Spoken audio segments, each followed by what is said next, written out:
Ritorna puntualmente ogni anno ad Abono Terme il Convegno Nazionale di Studio, di Aggiornamento e Formazione Continua sui temi legati alla tecnica e metodologia dello sport, indetto dalla Scuola Regionale dello Sport del Veneto, con un accattivante filo conduttore, ovvero le ultime frontiere delle neuroscienze applicate allo sport, come ci ha detto il direttore scuola regionale, il prof. Dino Ponchio.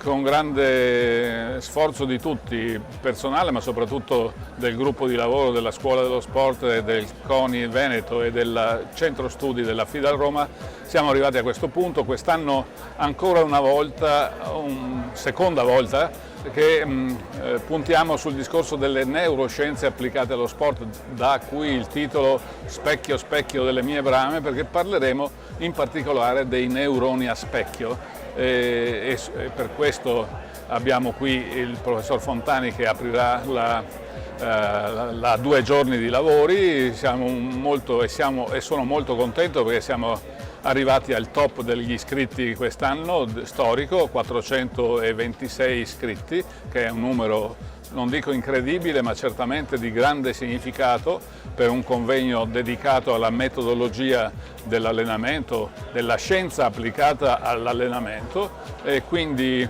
questo mi dà forse l'idea di arrivare a 17 l'anno prossimo e poi chiudere, perché passeremo la mano a più giovani. 1 a 2 giorni all'insegna dello sport, indetta dal comitato organizzatore FIDAL, CONI Veneto, Scuola dello Sport, Centro Studi FIDAL, FIDAL Veneto e Scuola Regionale dello Sport Veneto, per i cultori della materia sportiva. Lavori che quest'anno sono iniziati all'Alexander Palace Hotel della cittadina termale. Un convegno molto importante per la Scuola Regionale dello Sport del Veneto, perché completa un'annata impegnativa, perché vista la partecipazione di oltre 440 tecnici, vuol dire che i segnali che vuol dare lo sport del Veneto sono molto recepiti anche a livello nazionale.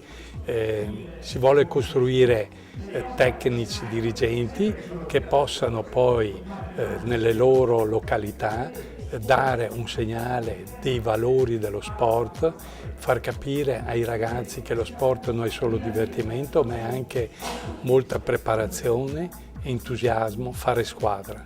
Credo che questi sono segnali che dovrebbe dare a tutti i livelli, dovremmo darli a tutti i livelli per poter portare sempre di più giovani a praticare lo sport. Sappiamo che l'Italia è al 40° posto alla fine della trazione, e quindi bisogna costruire tecnici e dirigenti all'altezza. Nella prima giornata del Convegno Nazionale di Studio si sono susseguiti gli illustri relatori, a partire da Giuliano Fontani, Federico Schena, Stefano Serrano, Antonio Latorre, Antonio Dotti ed Enzio Madonia. Ormai è di lunga data questo percorso formativo per tutti questi istruttori. Diventano ancora più importanti questi corsi perché siamo in un momento storico in cui i ragazzi fanno un po' fatica a continuare a fare sport, e quindi è importantissimo che ci sia grande formazione per gli istruttori. Devono essere degli educatori importantissimi, devono far innamorare questi ragazzi dello sport, che fa bene. Ci sono degli argomenti molto importanti perché anche l'evoluzione tecnologica ha la sua grande importanza, e quindi sicuramente da queste giornate di formazione usciranno delle persone che saranno sicuramente migliorate sia da un punto di vista umano che da un punto di vista proprio formativo.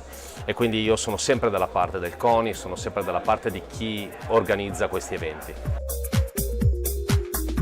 Convegno nazionale che nel secondo giorno di lavoro si è insediato al Teatro Pietro d'Abano, sede storica di Atleticamente, che ha visto sul tavolo dei relatori Elio Locatelli, Antonio Paoli, Chiara Milardi e Antonio Latorre.